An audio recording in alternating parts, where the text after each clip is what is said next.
Paskutinį kartą apie Audi 5 pasakojau 2016 metais iš Portugalijos. Kaip suprantate, čia toli gražu ne Portugalija, tačiau akinių nuo saulės vis tiek reikia. Na ir iškart paminėsiu, kad aš labai džiaugčiausi, jei Vilniaus miesto savivaldybė ne tik imtų 5 eurus už naudojimąsi šią stovėjimo aikštelę, bet ir karts nuo karto ją nuvalytų. Tai tokie paburbėjimai, na, o grįžkime dabar prie Audi A5 ir mano paminėto Audi 5 Coupe automobilio.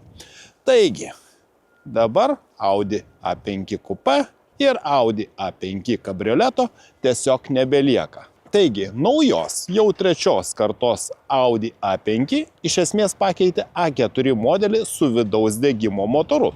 Ir kaip matote, tai yra Avant universalas, lygiai taip pat galimas ir sedanas, tačiau, kaip jau minėjau, tiek Coupe, tiek ir kabrioleto gamoje nebeliko. Nemažai informacijos, na, o dabar patikslinsiu apie šio naujo automobilio platformą.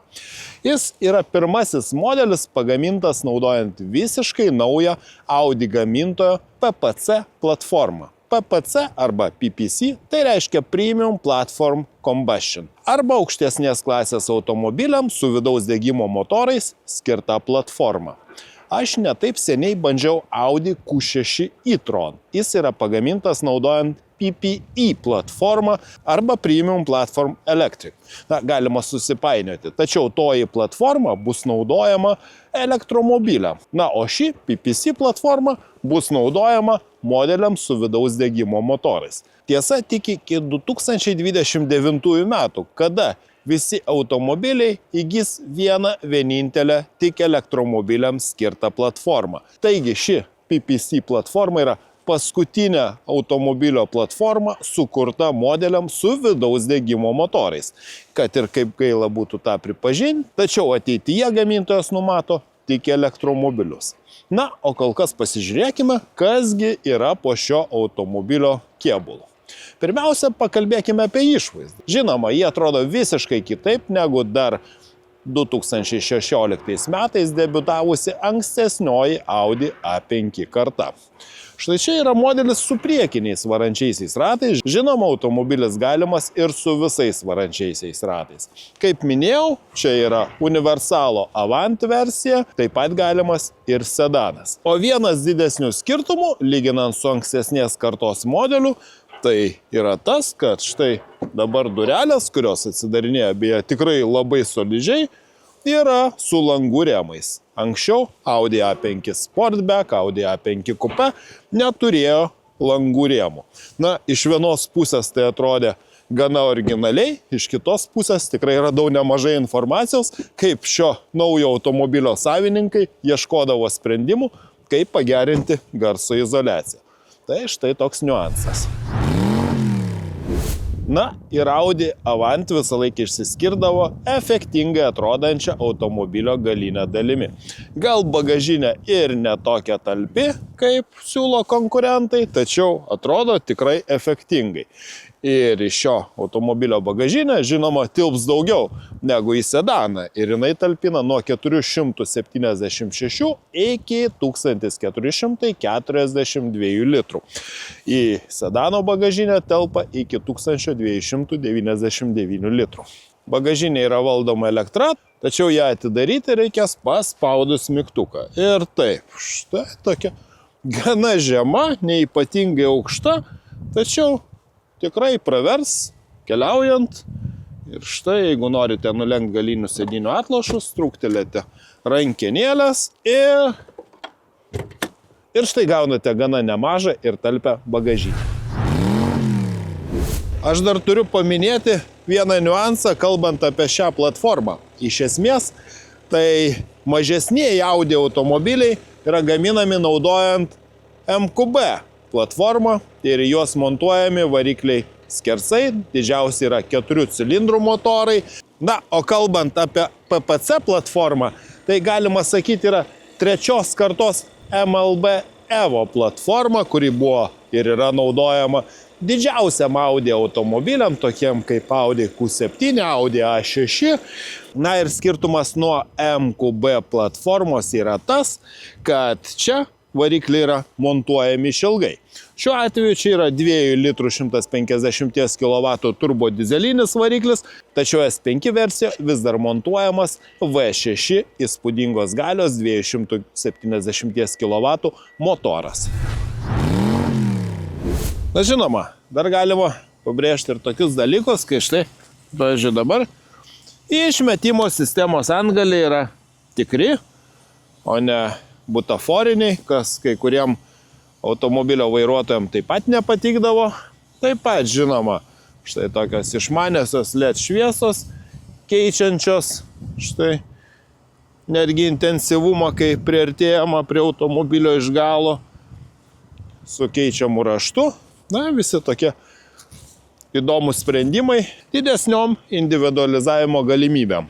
Ir dar vieną dalyką, ko nepaminėjau, tai be to, kad pačios durelės, kaip jau sakiau, darinėjasi tikrai labai solidžiai, tačiau jų rankenėlės štai yra viduje įleistos mažesniam aerodinaminiam pasipriešinimui.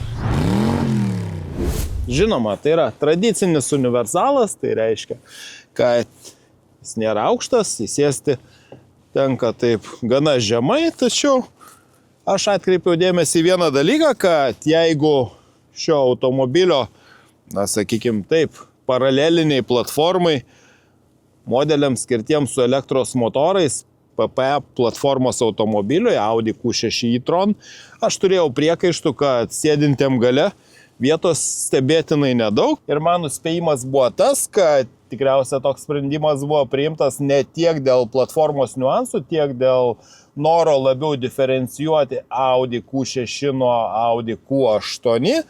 Galbūt. Tačiau štai sėdint čia, bendras automobilio ilgis yra 4,80 cm, atstumas tarp ašių siekia tikrai nemažus 2,90 cm. Ir pasižiūrėkite, pačiam už savęs atsisėsti yra tikrai daug vietos. Tiesa, jeigu norėtų sėdėti trečias keleivis, na, jam reikėtų apsižerti štai šį centrinį transmisijos tunelį, kadangi automobilis galimas ir su quattro pavara, tai reiškia kardaninių velenų sukančių ir galinius ratus, tad, na, trečiam čia tikrai būtų sėdėti nepatogu, tačiau štai dviem sėdėti iš krašto bus visai gerai, visai patogu. Tuo labiau, kad pačios sėdynės turi tikrai gerą profilį, turi gerą įdubimą, tad posūkiuose neslydinėsite. Štai čia yra atlenkiamas porankis. Štai čia galima nulenkti tik centrinę dalį, jeigu norite pasiekti kažkokius daiktus iš bagažinės. 2 USB jungtis ir klimato kontrolę. Gale sėdintiem galima pasireguliuoti temperatūrą ir taip pat 2 kraštinės šildomos sėdynės. Na, priekinių sėdynių atlošai gana siauri, tad, kaip jau ir sakiau, sėdinčiųjų gale kojams vietos yra tikrai pakankamai. Atsisėdus prie vairo, aišku, kad tai yra visiškai naujos kartos automobilis ir sprendimai jau yra matyti mano neseniai apžvelgtame Audi Q6 e-tron elektromobilyje. Tai pagrindinis yra skirtumas tas, kad štai toks milžiniškas ekranas, dabar jis išjungtas ir štai yra keleivio ekranas. Jeigu anksčiau konkurentai, ypač Mercedes-Benz, galėdavo pasakyti, na, mes turime ekraną ir keleiviai, tai dabar ir Audi turi. Gal ir ne po vienu stiklu, tačiau, na, kas pasakys, kad to ekrano nėra. Ekranas ir keleiviai, didelis ekranas priešais vairuotoją, žinoma projekcinis ekranas ir žinoma multimedijos ekranas su daugybė nustatymų, daugybė parinkčių ir galimybę pasirinkti greitasias funkcijas, viską susireguliuoti taip, kaip norite. Iš tikrųjų, viskas labai šiuolaikiška. Aš pamenu, kad naudodamasis Audi Q6 e-tron tikrai turėjau tam tikrų pastabų dėl blogo veikimo, dėl tam tikrų delsimų. Tai šiuo atveju aš čia kol kas tikrai Nematau priežasčių priekaištauti, viskas veikia greitai ir svarbiausia, tai atrodo tikrai labai šiuolaikiškai. Na ir štai. Daugybė programėlių. Štai. Žinoma, reikia turėti interneto ryšį. Tačiau štai ir parduotuvė, ir visi nustatymai. Žinoma, belaidė telefono sąsaja. Galima naudotis tiek Android Auto, tiek Apple CarPlay. Taip pat tomis funkcijomis gali naudotis ir vairuotojas. Taip pat yra daug parinkčių ir keleiviui. Tiesa, kai automobilis važiuoja, vairuotojas nemato to ekrano. Tai yra padaryta dėl saugumo. Lygiai taip pat kaip štai ant vairo yra tokie sensoriniai klavišai, tačiau jie veikia tikrai labai patogiai. Ir štai spustelėjus vieną mygtuką galima pasirinkti norimą funkciją, kurią galima greit deaktyvuoti. Tai čia jau taip jau ir buvo nustatyta, kad išjungiamas perspėjimas apie kelio ženklus garsinis.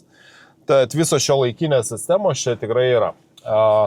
Iš tokių fizinių valdiklių realiai liko tik štai garso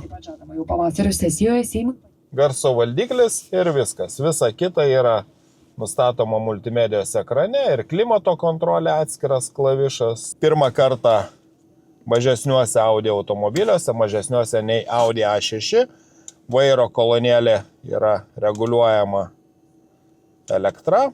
O tai reiškia, kad galima nustatyti, kad patogiam įsėdimui ir išlėpimui automobilio vairas pasikelia į viršų. Ta tokia galimybė taip pat tinka šiam premium klasės atstovui. Na, toliau kalbant, čia yra važiavimo režimo perjungimas. Čia yra tikrai pakankama nemaža dėtuvė. Štai sėdėjau 2 gėrimų buteliukus, vis dar dėtuvė užsidaro. Taip pat, štai čia yra tokia nedidelė atidaroma dėtuvė, kurios aukštį galima reguliuoti. Štai kaip norite pasidėti alkūnę, tai yra patogu. Tada dėl apdailos kokybės tikrai klausimų jokių neturiu. Viskas atitinka premium segmentą. Iš tikrųjų maloniai džiugina akis. Man visą laiką Audi patikdavo, kaip atrodo salonas, toks ir modernus, ir ne per daug iššaukiančių detalių. Drive Select važiavimo sistema, jinai yra čionais. Ir galima pasirinkti skirtingus važiavimo režimus. Pradedama važiuoti visą laiką su balansuotu važiavimo režimu ir tą subalansuotą galima netgi susireguliuoti taip, kaip norite. Čia yra sportinė reguliuojamo standumo pakaba, tad galite nusistatyti taip, kaip ir veiks pakaba. Toliau, kameros, žinoma, kaip be kamerų šiuolaikinėme automobilyje. Ir štai vienu mygtuko paspaudimu pasiekiamos saugumo sistemos. Spusteliu. Štai, jeigu noriu išjungti tam tikras funkcijas, galiu jas deaktyvuoti. Štai galima priskirti kitas funkcijas pasirinkus žvaigždutę. Na, žinoma, čia yra pasirenkamos sportinės sėdynės, sėdima tikrai labai šauniai, labai sportiškai, nors automobilis ir nesiūlo kažkokios įspūdingos dinamikos, kaip nekaip. Čia yra turbo dizelinis, TDI 150 kW motoras, tačiau yra vienas niuansas. Dabar visos sistemos yra siūlomos ne tik su jau įprasta visose automobiliuose diegiama mild hybrid sistema, tačiau jinai papildomai turi ir elektros motorą, kuris yra sumontuotas ties išeinamuoju velenu iš greičių dėžės. Tai reiškia, kad papildomai 18 kW yra pridedama įsibėgėjant, užtikrinant mažesnės degalų sąnaudos, taip pat važiuojant nedideliu greičiu, kartais važiuojama vien tik elektra ir atkreipiau dėmesį, štai jeigu noriu pajudėti, štai variklis net neužsiveda, aš galiu, na dabar jis užsivedė, tikriausiai ilgai stovėjau, išsikrovė automobilis, tačiau tikrai kurį laiką aš galėjau netgi manevruoti neužvestų variklių, o tik tai elektros motoro pagalba. Žinoma, čia yra nedidelis akumuliatorius, tačiau ta dalinė hibridinė sistema yra papildyta ne tik starterių generatoriumi, ne tik 48 V elektros sistema, tačiau papildomas elektros variklis ties pagrindiniu velenu, kuris padeda važiuojant nedideliu greičiu, taip pat pajudant ir atliekant kitus manevrus, na, kaip gamintojas teigia, kad tikrai padeda gerokai sutaupyti degalų, važiuojant miesto režimu. Na ir dar vienas dalykas, į kurį norėjau atkreipti dėmesį, yra tas, kad automobilis dabar turi kitaip sukalibruotą vairo sistemą, nes anksčiau man visą laiką, kalbant apie Audi modelius, na, sakydavau, na, vairo sistema tokia neutrali. Tai dabar jie tikriausiai, tik akivaizdu, kad ne vienas aš minėdavau būtent tą vairo sistemą, kuri, na, tiesiog tokia neįsimintina, o iš brangaus premium klasės automobilio nori, kad ir tas važiavimas būtų įsimintinas, tai dabar, žinoma, čia nėra aplinkų inžinierių, kad aš paklausčiau, ką konkrečiai tam padarė, tačiau atliko pakeitimus, pakeitė visą vairo sistemą ir iš tikrųjų, kiek dabar pavažiavau, na, automobilis vairuojasi tikrai gerai, bet žinoma, labiausia norėsiu tą pasikeitusi vairavimą išbandyti, kai važiuosiu sportiškojo S5 modeliu. Na ir dar vienas dalykas, kalbant apie Drive Select sistemą, tai taip pat gamintojas akcentuoja, kad dabar tie skirtumai tarp efektyvaus, komfortiško, dinamiško ir subalansuoto važiavimo yra gerokai didesni negu kad buvo anksčiau. Na, o dar kalbant apie tą standartinį važiavimo režimą, štai galima pasirinkti, kai veikia vairo sistema, kai veikia pakaba, kai veikia vairuotojo pagalbinės sistemos ir koks yra prietaisų skydelio išdėstymas. Na va, nespėjau pasidžiaugti, kad programinė įranga veikia stabiliai ir štai užrašų įspėjimų grandinę nuo Loose Wheel Warning Fault, kad net atsilaisvinęs ratas ir tada, kad Tire Pressure Fault, kad nepakankamas slėgis, na pasižiūrėjau, štai mirks ir atrodo tikrai gąsdinančiai. Ir štai va tokios klaidos po automobiliui pastovėjus garaže. Na pavažiuosiu, pažiūrėsiu, gal nenukris ratai.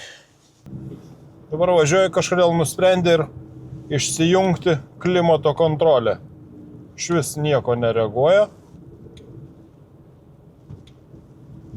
Ir be tų mano jau minėtų klaidų, štai tiesiog off rodo ir aš galiu pabandyti net balsu. How can I help you? Set a temperature. I'm afraid that's not possible at the moment. Please try again later.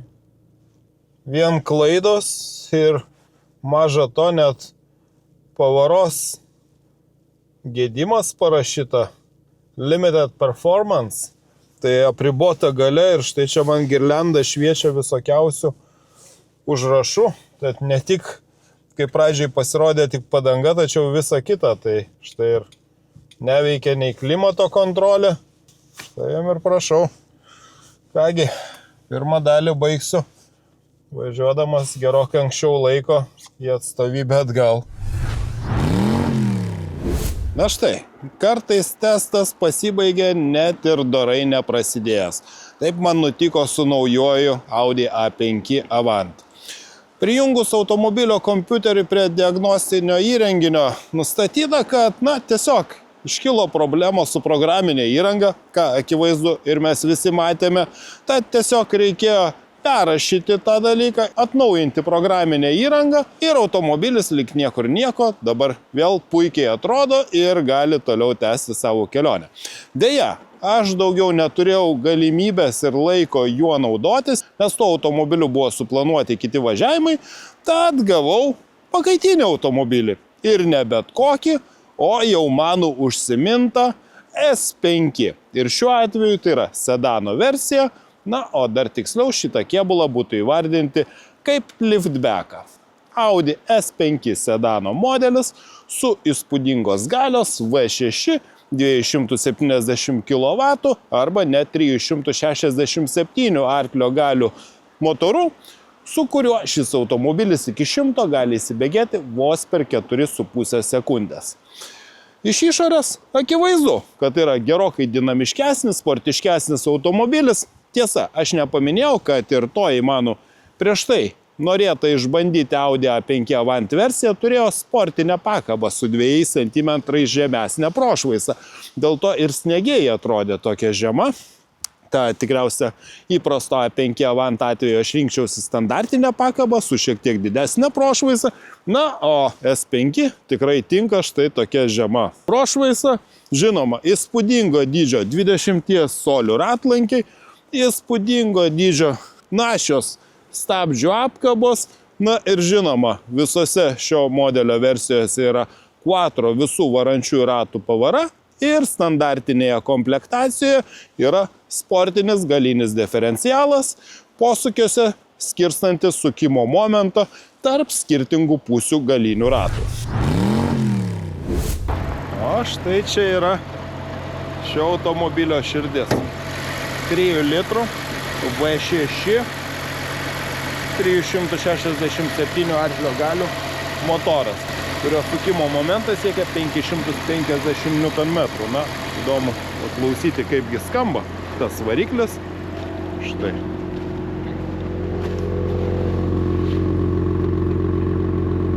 Čia yra įprasta subalansuota versija.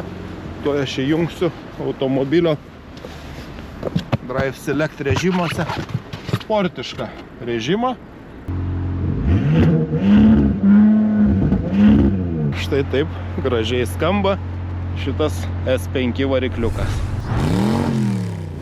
Žinoma, tarp šių dviejų modelių yra šiek tiek skirtumų, kalbant apie saloną, tiek kalbant apie sėdynės, tačiau iš esmės tai yra vienas ir tas pats automobilis. Na, aš dar pastebėjau, kad čia yra fotochrominis stoglangis, kurį štai galima tiek spustelėjus mygtuku paskaidrinti, tiek ir jį užtamsinti. Ir aš važiuodamas dar tuo įprastu A5 ruošiausi papasakoti, kaip man patiko vairo sistema. Tiesa, aš kol kas negaliu detaliau pasakyti, kas buvo pakeista, nes ir pranešime ten yra taip labai neaiškiai parašyta. Neliko kai kurių guminių elementų, aš pagalvojau, galbūt čia vairas yra tas ride by wire, kai tu suki vairą, tiesiog kuris neturi tiesioginę sąsają su ratais, tačiau ne. Atrodo, šioje platformoje dar yra klasikinė vairo kolonėlė su vairo stiprintuvu.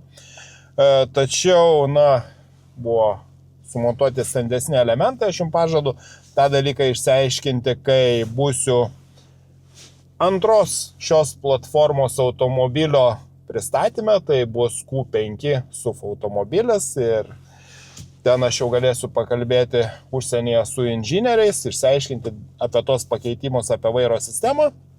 Lygiai taip pat man patiko, kai veikia stabdžiai. Stabdžių pedalas tikrai neturi tiesioginę sąsają su stabdžių sistemos hidraulika. Pedalas veikia atskirai, jis siunčia impulsą ir nuo to impulso priklauso, ar automobilis yra stabdomas vien regeneracinės sistemos, kaip jau minėjau, ten yra elektros motoras ant išeinamojo veleno, ar jau prisireikia naudoti ir pagrindinius automobilio stabdžius, tačiau stabdo tikrai labai dozuojama energija aiškiai, tiksliai, man tikrai patiko, kaip įveikia ir labai nereikia labai stipriai spausti to pedalo. Žinoma, galbūt tie, kas įpratę važiuoti lenktynėse su plonais sportiniais bateliais, pasiges to aiškesnio atgalinio ryšio, tačiau mane tokie stabdžiai visiškai įtikino ir tikrai veikia labai, labai šauniai ir sklandžiai.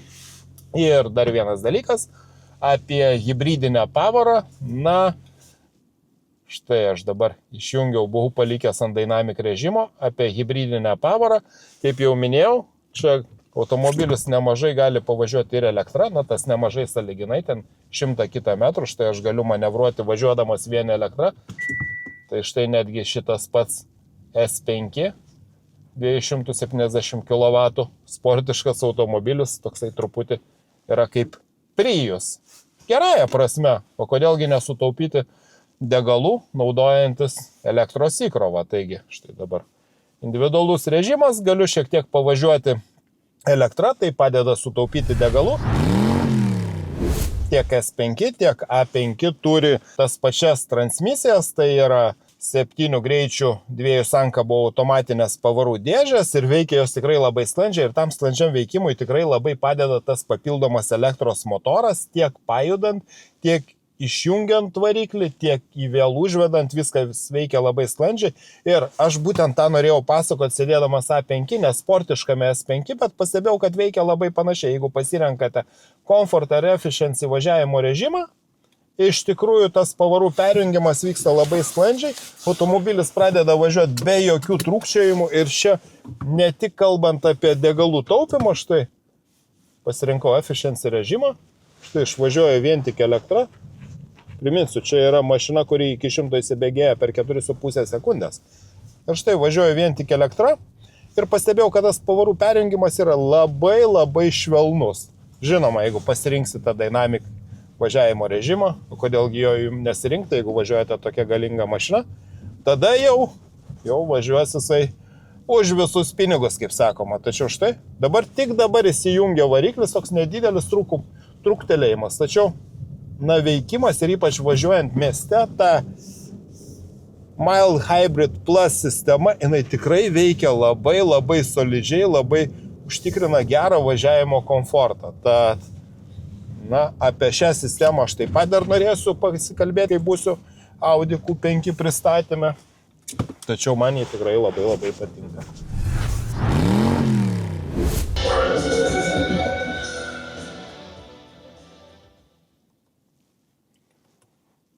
Tikrai nėra jokio abejonių, kad šitas automobilis puikiai įrengtas ir labai gerai skamba Bang & Olufsen garso sistema. Tiesa, nustatymų čia nėra labai daug, čia galima pasirinkti erdvinį garsą, tačiau kad kažkokį equalizerį naudoti nėra galimybės ir, jeigu klausote kažkokią muziką, kur reikia daugiau žemų, daugiau boso arba tokių sodresnių vidurinių, kaip pavyzdžiui man klausant sunkią muziką, tai šiek tiek man ir pritrūko to dalyko, tačiau jeigu labiau orientuojatės į vokalinę muziką, į kokį džiazą, tai tikrai puikiai tik šį garso sistema. Ir visa kita aplinka.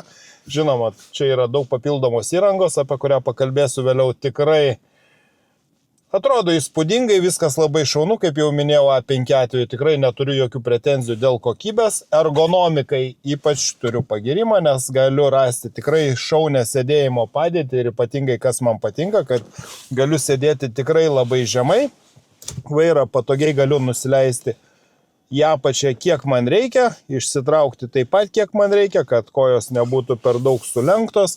Iš tikrųjų sėdėjimas patogus ir čia galbūt yra pora niuansų, tai vienas toksai kaip ir ergonominis trūkumas, kitas daugiau galbūt kaip ir įgeidis. Tai ergonominių trūkumų aš įvardinčiau tai, kad štai dabar tą apatinę suplotą viršuje, nežinau kam to reikia, vairo dalis, jinai man užstoja viršutinę skydelio dalį ir, kaip ir nelabai čia būtų svarbu, tačiau yra vienas niuansas. Štai jeigu jungiu posūkį, to posūkio aš tiesiog nematau. Ir dar vienas dalykas, tas posūkis veikia labai tyliai. Jeigu tik klausote kažkiek garsiau muziką, jūs jo neišgirsite. Ir štai ten yra bėgančios švieselės tiek kairėje, tiek dešinėje pusėje. Žinoma, jos atvaizduoja ir kitus veiksmus, kuriuos atliekate automobiliu. Tačiau štai posūkiu kaip ir atkartoja tą posūkį. Tačiau aš kurį laiką netgi važiavau nepastebėjęs tų šviesų. Ir taip pat galima netyčia įjungus avarinę, mirksi ten tos šviesos, tačiau galite ir nepastebėti, o to signalo garso ir beveik nesigirdi. Ir kaip kad anksčiau būdavo nustatymuose, galima pasirinkti, kokio garso tas posūkio signalas, tai čia jo nėra tokio pasirinkimo. Ir čia aš prie ergonominio trūkumo, o prie įgeidžių galbūt tai, kad aš norėčiau prietaisų skydelėje turėti galimybę pasirinkti klasikinės išvaizdos rodmenis. Dabar yra štai 2 atvaizdavimai, vienas arba kitas.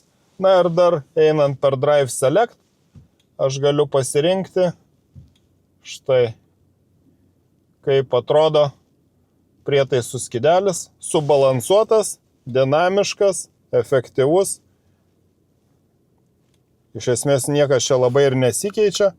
Ir štai mygtuko paspaudimu View, daugiau nieko negaliu pakeisti. Ir štai ekranai, displays, čia galima pareguliuoti ryškumą, tiek ir kalbant apie keleivio, tiek apie centrinę ekraną, tiek apie tikrai labai informatyvų projekcinį ekraną su daug atvaizduojamos informacijos ir tikrai labai gerai rodomomis aplinkui važiuojamomis mašinomis tiek šiame virtualiame ekrane, tiek ir projekcinėme ekrane, tačiau kai pasirenku štai šį pagrindinį vairuotojo ekraną, aš galiu reguliuoti tik tai ryškumą. Toli gražu ne tas oras, kur bandyti maksimaliai efektyvų įsibėgėjimą, tačiau pasižiūrim, gal kažkas pavyks. Tai žinoma, štai iš efektyvaus, kaip jau minėjau, galiu dar kartą parodyti štai atbulinio. Galiu kaip su Priusu pavažiuoti tyliai. Visiškai. Tačiau ne. Toks man režimas netinka, nesgi bandysiu įsibėgėjimą. Tai koks čia efficiency? Štai pasirenku Dynamic. Automatiškai pavarų dėžė pereina į sportinį režimą. Na ir dėl viso pikto vienu spustelėjimu galiu įjungti stabilumo kontrolę į sportinį režimą, tačiau jeigu aš palaikau nuspaudęs ilgiau, aš tai. Dabar man rašo, kad vairuotojo sistemos pagalbinės yra apribotos, stabilizacijos kontrolė yra išjungta. Na, iš patirties, kiek žinau, tai vis tiek. Galiausiai ta stabilizacijos kontrolė kažkada įsiterpia, kai jau mato, kad jums bus jau visai blogai, nors čia priklauso nuo gamintojo. Gal kaip kurie ir galvoja, kad visgi tas vairuotojas daugiau mažiau sąmoningas ir leidžia jam naudotis visa automobilio gale. Ir dar čia yra toks dalykas kaip automatinė starto kontrolė. Štai kaip tik dabar matau, nėra mašinų. Štai aš kairę koją prisistabdau. Spaudžiu stabdį. 2000 sūkių nedaugiau ir atleidžiu stabdį.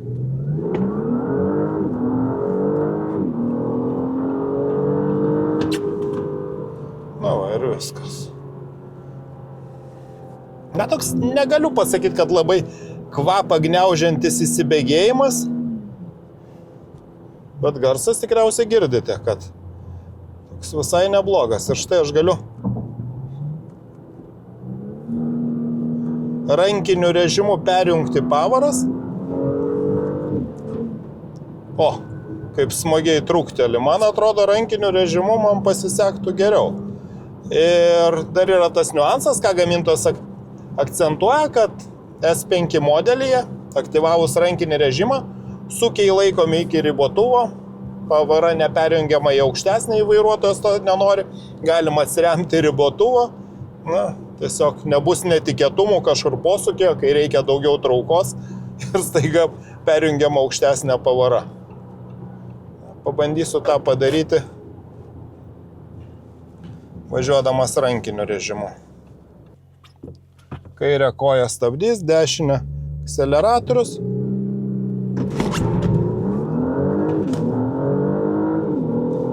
Na, jis nusprendė pats perjunginėti pavaras. Bet praslydo ratai, nustebau. Na, iš tikrųjų, jeigu atjungia stabilizacijos sistemas, ko čia nustebti? Tai akivaizdu, kad įsibėgėjimas bus blogesnis, vien dėl to, kad praslydo ratai. Pabandysiu su sportiška stabilumo kontrolė dar kartą automatiniu režimu startuoti.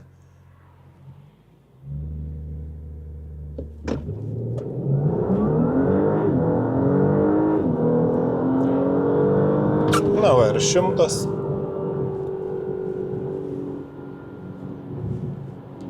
Na taip. Tikriausia, geriau startuoti su elektronika, ypač tokiom oro sąlygom, bet vienareikšmiškai važiuoti rankiniu režimu, startuoti, pajudėti yra smagiau. Kurgi ne. Džekilas ir Haidas. Galima važiuoti labai ramiai, tačiau galima važiuoti ir wow, tikrai labai dinamiškai. O dar aš atkreipiau dėmesį, kad tikrai neblogai veikia autonominio važiavimo sistema. Ir mieste, kai važiavau, tikrai man patiko, kaip jinai veikia. Tikrai gana korektiškai laikosi važiavimo eismo juostų. Tiesa, pristabdo prieš automobilių, žiūrėkit, kokiu greičiu čia net įvažiuoja į posūkį.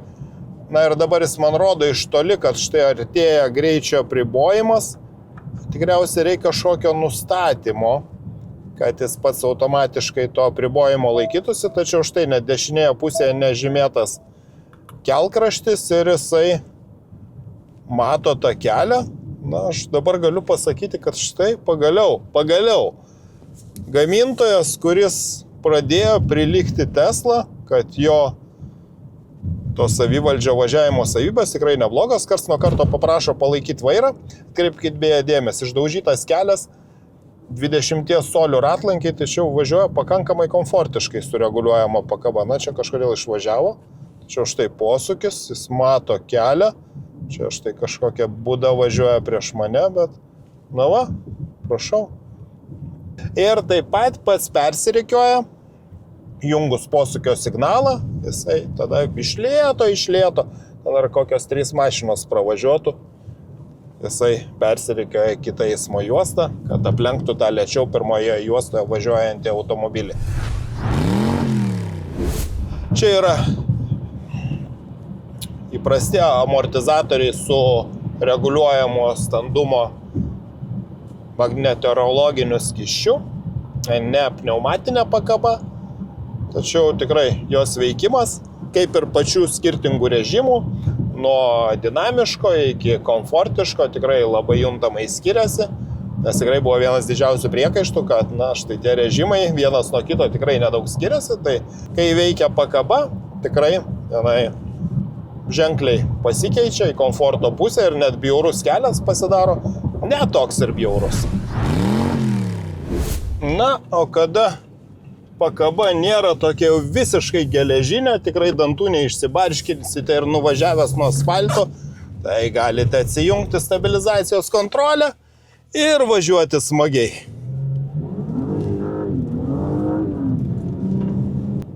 Posūkyje sukteliu, spusteliu daugiau akceleratoriaus ir iš karto galas nori pabėgti. Ir tai yra labai smagiai važiuoja, labai aiškiai prognozuojamas automobilis ir vairas, iš tikrųjų, kaip jau ir minėjau, važinėjant miesto režimais jau aišku buvo, kad tikrai kur kas smagiau veikia vairo sistema negu anksčiau, tačiau čia dabar, tai manau, jeigu anksčiau sakydavau, na, štai Mercedes-Benz pralenkė BMW, nes BMW anksčiau buvo smagiausiai vairuojami, po to pradėjo sunkinti jų tos vairus, kažkaip vairavimas pradėjo darytis nebe toks smagus.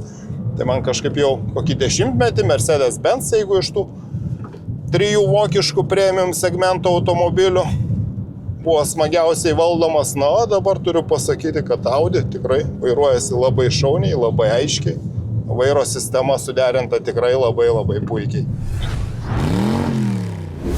Tikrai labai patiko automobilis ir kaip aš rašiau apie elektrinės platformas Audi Q6 e-tron, tai sakiau, geriausias premium pasirinkimas toje klasėje, tai ir dabar kalbant apie šios klasės sedanus ar universalus, tai yra man tikrai vienas smagiausių pasirinkimų, tiesiog todėl, kad konkurentai yra kelių metų senumo, seniai važiavau tiek su C klase, tiek ir su 3-4 serijos BMW, tikrai būtų laikas jau atsinaujinti, kažkada ir išbandyti tos modelius.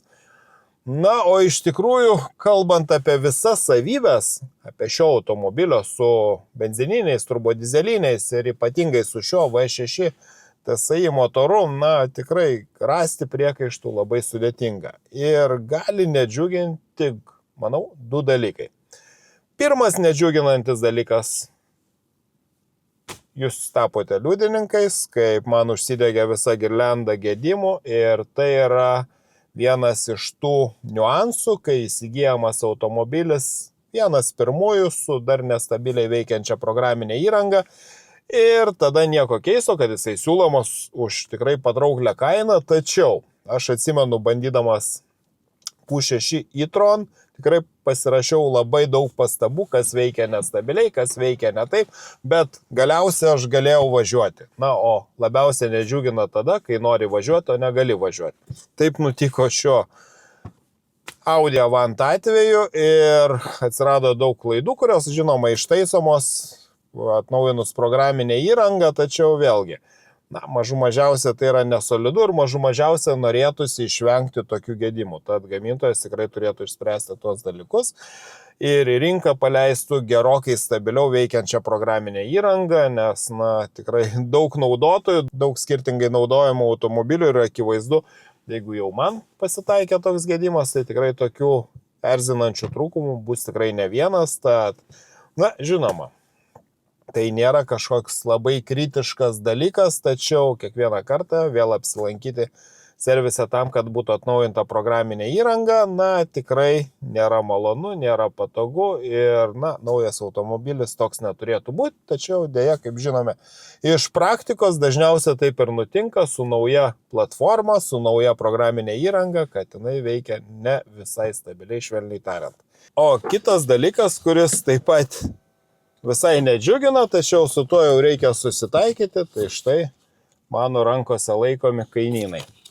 Ir jeigu prieš modelio debiutą buvo platinamas pranešimas, kad žiūrėkite, šitą naują Audi A5 galima įsigyti už mažiau nei 40 000 eurų, tai aš pravažiavęs to automobiliu sakyčiau, wow, tikrai kaina įspūdinga už tokį automobilį su tokiom tikrai efektingomis ir efektyviomis savybėmis. Tačiau tuomet kaina buvo nuo 38 600 eurų, tai buvo kalba apie sedaną, ir nuo 39 900 eurų kalba apie Avant Universalą. Tačiau tai buvo modeliai su 110 kW arba 150 arklio galių varikliu ir tik priekiniais varančiaisiais ratais, kurie įsibėgėjo iki 100 maždaug per 9 su trupučiu, beveik 10 sekundžių. Akivaizdu, kad pirkdami tokios klasės automobilį, jūs nenorėsite tokios mašinos ir tada mes grįžtame į realybę. O realybė yra tokia, kad dabar kainynuose tų anksčiau sakytų kainų jau senokai nebėra ir dabar šių modelių kainos prasideda, štai aš matau, nuo 44 400 eurų. Tai kalba apie sedaną arba liftbacką ir nuo 46 300 eurų kalbu apie Avantą. Bet tai vėlgi apie tą pačią versiją su 110 kW varikliu.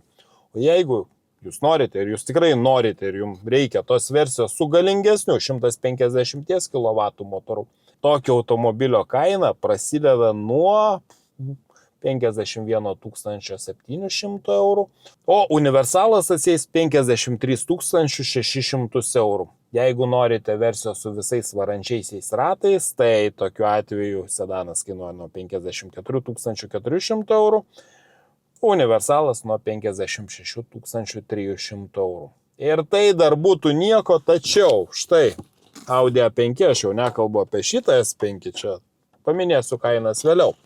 Štai šio Audi A5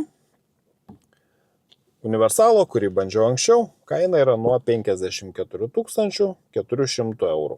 Taigi, ir atrodytų, na gerai, dar galima susitaikyti. Įsivaizdavot, kad kainuoja iki 40 000 eurų, štai dabar staiga 55 000 eurų, norit quattro versijos, jau ten gausis 57 000 eurų, kaip ir dar protų suvokiama. Tačiau, kaip ir visais vokiškais premium segmento automobilių atvejais, tai toli gražu dar ne tos kainos, už kurią jūs įsigysite mašiną. Ir, na, štai yra sąrašas, ne pats ilgiausias. Aš, pavyzdžiui, taip ir nesugebėjau koją atidaryti bagažinės, dar šio bei to ten neradau, na tikrai galima susikomplektuoti ir daugiau, tačiau štai to vakar mano bandyto su priekiniu varančių ratų pavara automobilio kaina yra 78 198 eurai.